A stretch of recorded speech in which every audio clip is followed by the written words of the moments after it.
అందరికీ జై భీమ్. నేను Rajesh Mahasen. Welcome to Mahasen media.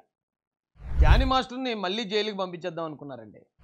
ఆయనకి తెలంగాణ హైకోర్టు ఇచ్చిన బెయిల్ను రద్దు చేయమని సుప్రీంకోర్టులో పిటిషన్ వేశారట. అయితే గౌరవ సుప్రీంకోర్టు మేము తెలంగాణ హైకోర్టు ఇచ్చిన బెయిల్లో ఇన్వాల్వ్ అవ్వలేమని చెప్పి వేసిన పిటిషన్ని కొట్టేశారట. అయితే ఒకసారి ఆ వార్త చూద్దామండి. జానీ మాస్టర్ బెయిల్ రద్దు పిటిషన్ కొట్టేసింది సుప్రీంకోర్టు. లైంగిక వేధింపుల కేసులో అరెస్ట్ అయిన సినిమా కొరియోగ్రాఫర్ జానీ మాస్టర్కు తెలంగాణ హైకోర్టు అక్టోబర్ 24న ఇచ్చిన బెయిల్ను రద్దు చేయడానికి సుప్రీంకోర్టు నిరాకరించింది. బెయిల్ను రద్దు చేయాలని కోరుతూ ఈ కేసులో ఫిర్యాదుదారు దాఖలు చేసిన పిటిషన్ శుక్రవారం సుప్రీంకోర్టులో విచారణకు రాగా జస్టిస్ బేలా ఎం త్రివేది, జస్టిస్ సతీష్ చంద్ర మిశ్రాతో కూడిన ధర్మాసనం దాన్ని డిస్మిస్ చేసింది. హైకోర్టు ఉత్తర్వుల్లో జోక్యం చేసుకోలేమని స్పష్టం చేసింది. నా తెలియగడుగుతున్నాను, జానీ మాస్టర్ మీద ఇంత పగ ఎవరికి ఉందండి? ఆయన మీద పెట్టిన కేసు మనందరికీ తెలుసు. ఆయన అసిస్టెంట్ పెట్టారు. ముందైతే మా అవకాశాలను దూరం చేస్తున్నారని ఫిల్మ్ ఛాంబర్లో కంప్లైంట్ ఇచ్చింది అమ్మాయి. ఆ తర్వాత కొన్ని రోజులకి లైంగిక దాడి అని కంప్లైంట్ మార్చారు.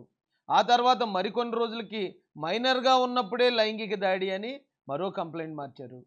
అయితే సినీ ఫీల్డ్లో ఉన్న చాలామంది కొరియోగ్రాఫర్లు కూడా జానీ మాస్టర్ది ఏం తప్పులేదు, జానీ మాస్టర్ అలాంటి తప్పు చేసే వ్యక్తి కాదు అని చాలామంది డాన్సర్లు కూడా వచ్చి ఆయనకి మద్దతుగా మాట్లాడారు. అయినా కూడా ఆ కేసు ఆయన మీద నమోదు చేశారు, ఆయన్ని అరెస్ట్ చేశారు, ఆయన్ని జైలుకి పంపించారు. అప్పటికీ వాళ్ళ పగ చల్లారక ఆయనకు వచ్చిన నేషనల్ అవార్డుని రద్దు చేయించారు. ఆ నేషనల్ అవార్డు జానీ మాస్టర్ చేసిన డ్యాన్స్కి, ఆయన కంపోజ్ చేసిన డ్యాన్స్కి వచ్చింది. అంతే తప్ప ఆయన క్యారెక్టర్కి రాలే. ఒకవేళ ఆయన క్యారెక్టర్ చూసి ఆయన చాలా మంచోడు అని చెప్పి అవార్డు ఇచ్చుంటే, అరే ఆయన మీద ఈ కేసు ఉంది కాబట్టి ఆ అవార్డు వెనక్కి తీసుకుంటున్నామంటే అర్థం ఉంది. కానీ ఆయన డ్యాన్స్కి వచ్చిన అవార్డుని, ఆయన మీద పడిన ఒక కేసు, ఆ కేసు ఇంకా ప్రూవ్ అవ్వలేదు, దానిలో ఆయనకి శిక్ష పడలేదు. జస్ట్ ఎఫ్ఐఆర్ అయింది, ఆయన రిమాండ్ ఖైదీ మాత్రమే. అంటే నిందితుడు, నింద ఆరోపించబడిన వ్యక్తి మాత్రమే. అలాంటి నిందలు ఆరోపించబడిన వాళ్ళు ఈ రోజున ముఖ్యమంత్రులు అయిపోయారు. చాలామంది రాష్ట్ర మంత్రులు, కేంద్ర మంత్రులుగా కూడా ఉన్నారు. వాళ్ళ పదవులకి ఎక్కడ ఏ ఆటంకం రాలేదండి. కానీ ఒక కేసు నమోదైన కారణంగా నేషనల్ అవార్డును కూడా రిజెక్ట్ చేశారు అతనికి. అది చాలదన్నట్టు మళ్ళీ అతన్ని జైలుకి పంపించడానికి సుప్రీంకోర్టులో పిటిషన్ వేశారట. జానీ మాస్టర్ ఎక్కడున్నా కానీ కొంచెం జాగ్రత్తగా ఉండాలేమో మీరు. నేను జానీ మాస్టర్కి చెప్తున్నాను ఇది. ఎందుకంటే చాలా భారీ స్థాయి వ్యక్తులు, చాలా పెద్ద పెద్దోళ్ళు దీని వెనకాల ఉన్నారేమో అని నాకు అనిపిస్తుంది. ఎందుకంటే ఓన్లీ మీ అసిస్టెంట్, ఆ అమ్మాయి ఒక్కరితో అయితే ఇదంతా చేయలేదు. ఎందుకంటే చాలా సాక్ష్యాధారాలు కూడా ఉన్నాయి.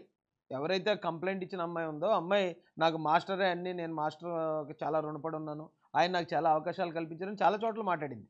నా ఉద్దేశం ఏంటంటే అమ్మాయి కూడా కాదు ఈ పని అంతా చేసేది, అమ్మాయి వెనక కూడా ఎవరో ఉండి చేస్తున్నారేమో అని నాకు అనిపిస్తుంది.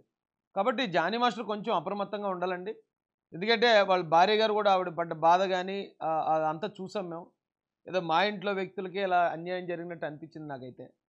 ఎందుకంటే ఒక సామాన్యమైన బ్యాక్గ్రౌండ్ నుంచి ఎవరైనా ఒక అసామాన్యుడిగా మారే పరిస్థితుల్లో ఇలాంటి అణిచివేత ఉంది. ఆ టాలెంట్ని తొక్కేసే అణిచివేత ఇది. కాబట్టి దీని నుండి జానీ మాస్టర్ త్వరగా బయటపడాలి. అలాగే ఆయన చుట్టూరా ఉన్న వాళ్ళంతా కూడా ఆయనకు అండగా నిలబడాలి. మహాసేన్ మీడియా ఎప్పుడు కూడా జానీ మాస్టర్కి అండగా ఉంటుందని తెలియజేస్తూ, జై భీమ్, జై భారత్, జై జై మహాసేన.